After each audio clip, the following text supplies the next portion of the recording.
Di episode sebelumnya, Nona Jung mengungkapkan keinginannya untuk hidup bersama dengan pria bangsawan. Nona Jung kecewa karena pria itu sudah bertunangan dengan seorang gadis yang dibutuhkan untuk sebuah rencana besar.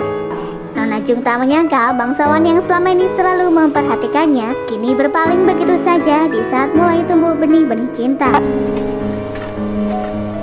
Ia pulang dengan perasaan kecewa. Seorang pria yang bernama Tuan Lim sepertinya sudah menduga jika Nona Jung akan sakit hati.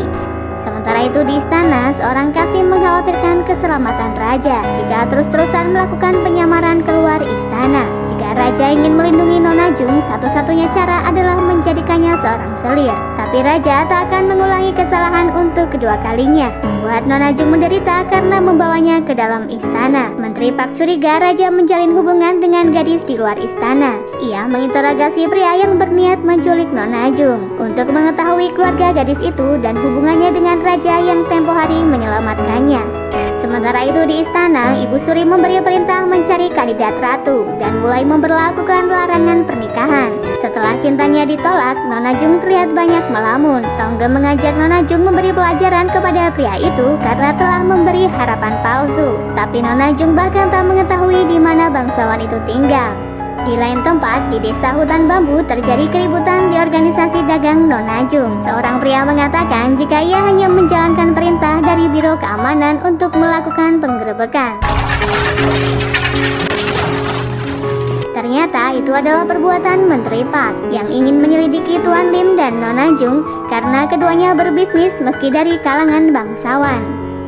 왕의 가둔자를 통해서 중림 혈에서의 소식은 달풍아 기다려 주시사옵니다.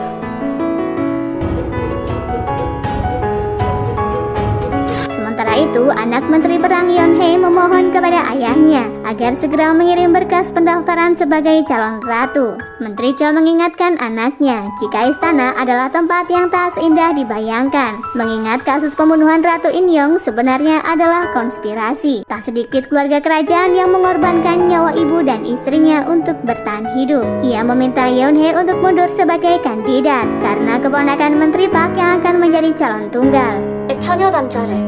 Yeon Hae mengatakan jika ia lebih baik mati ketimbang melupakan impiannya menjadi seorang ratu. Raja sudah menduga jika Menteri Cho menutup skandalnya saat bermesraan dengan Yeon Hae tempo hari. Ia yakin jika Menteri Cho mulai membentuk kelompok tersendiri dan tak sejalan lagi dengan Menteri Park.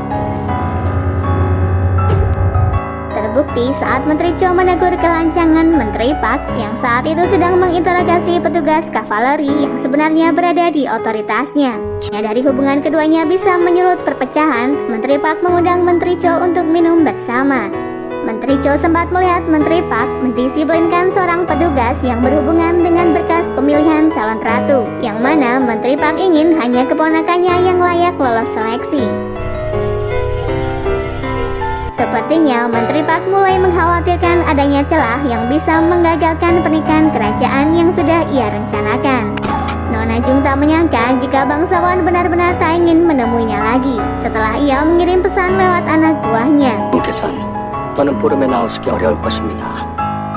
Suatu ketika, Raja sedang menginspeksi ibu kota dengan menyamar dikawal beberapa pasukan tentara pribadi. Tak sengaja, ia terlihat oleh Nona Jung yang saat itu menemani pelanggan membeli barang sutra. Tak ingin membahayakan Nona Jung, Raja bersikap seolah tak mengenalnya. Begitu juga dengan Nona Jung yang saat itu memahami kondisi pria bangsawan. Saat ada kesempatan, Raja menemui Nona Jung agar gadis itu tak salah sangka. Raja mengatakan untuk sementara waktu keduanya tak bisa bertemu karena ada sesuatu yang harus ia selesaikan.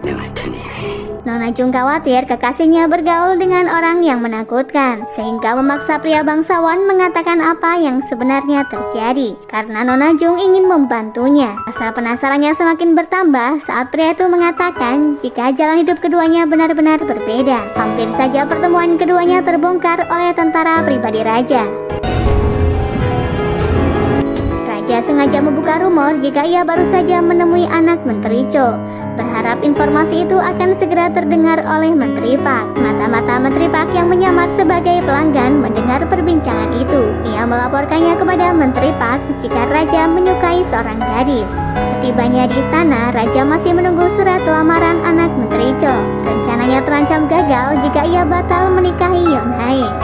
좌상에게 과연 평판의 시간 맞는 걸과 Raja menggertak tentara pribadinya karena mereka merahasiakan pertemuannya dengan anak Menteri Cho. Padahal selama ini mereka selalu menyampaikan apapun yang Raja lakukan di luar istana. Raja menduga jika tentara pribadi mendapat intimidasi dari Menteri Cho. 좌상에게 과연 Menyadari adanya kejanggalan dalam percintaan Raja, Menteri Park menghadap Ibu Suri jika Raja menyukai seseorang namun tak berniat memilikinya karena tak ingin menempatkan gadis itu dalam bahaya. Bahkan karena cintanya yang begitu besar, Raja belum mengungkapkan identitasnya kepada gadis itu.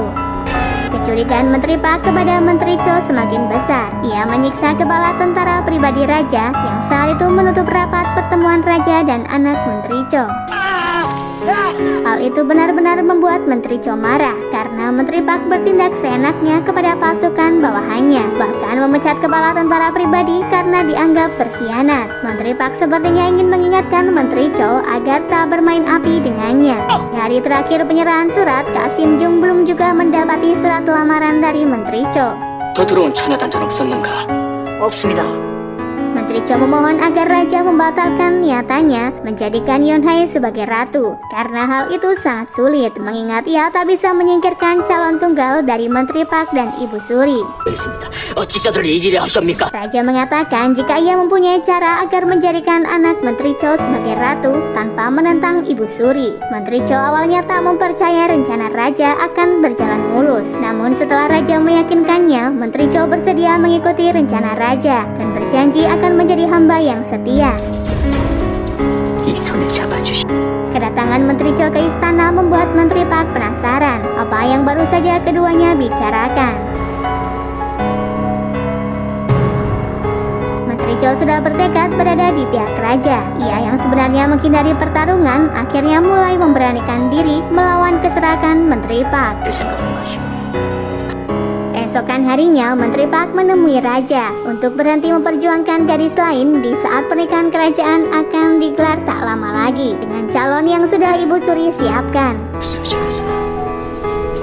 그런 말이 부함께나 두. Raja sudah muak dengan aturan yang dibuat Menteri Park. Ia akan menunjukkan jika Raja saat ini bukanlah Raja terdahulu yang mudah dikendalikan. Ia menantang Menteri Park jika pernikahan kerajaan kali ini tak akan berjalan sesuai rencana mereka. Raja menjamin Menteri Park tak akan memiliki kekuasaan untuk mengendalikan generasi selanjutnya. Menyadari gertakan Raja, Menteri Park menyusun strategi untuk melawannya. Malam harinya, anak buah Menteri Park menyamar sebagai pembeli kerajinan Nona Jung. Nona Jung dan Tuan Lim berniat menuju rumah pembeli untuk membuat kesepakatan dagang. Keduanya terkejut setelah mengetahui pembeli kerajinan tak lain adalah Menteri Park. Sementara itu, Tonggem menaruh curiga kepada pria yang membeli kerajinan karena pernah melihatnya di kediaman Menteri Park. Pas saat kemudian, seorang pelayan di desa Bambu melaporkan jika ada seseorang yang ingin mencari keberadaan Nona Jung. Menyadari Nona Jung dalam bahaya, ia sempat menyusul Nona Jung ke kediaman Menteri Park. Namun usahanya itu tak berhasil. Singkat cerita, Nona Jung dan Tuan Lim disandra karena dituduh melakukan persengkongkolan pencurian dengan mengirim seorang budak bernama Hyang. Nona Jung merasa ada yang Menteri Park inginkan darinya karena ia menunjukkan batang hidungnya di depan pencuri kelas teri. Ternyata Menteri Park ingin Nona Jung mendaftarkan diri sebagai ratu, mengatasnamakan keponakannya yang bernama Park Aok. Ia berencana menjadikan Nona Jung sebagai Ratu Joseon. Raja membaca lamaran dari Menteri Park yang membuatnya emosi karena Menteri Park mengabaikan perintahnya untuk membatalkan kandidat. Raja menjamin jika gadis tersebut akan dibenci meskipun ia memiliki status yang tinggi. Nantikan video selanjutnya ya guys. Buat kalian yang suka, jangan lupa untuk di like, komen, dan subscribe.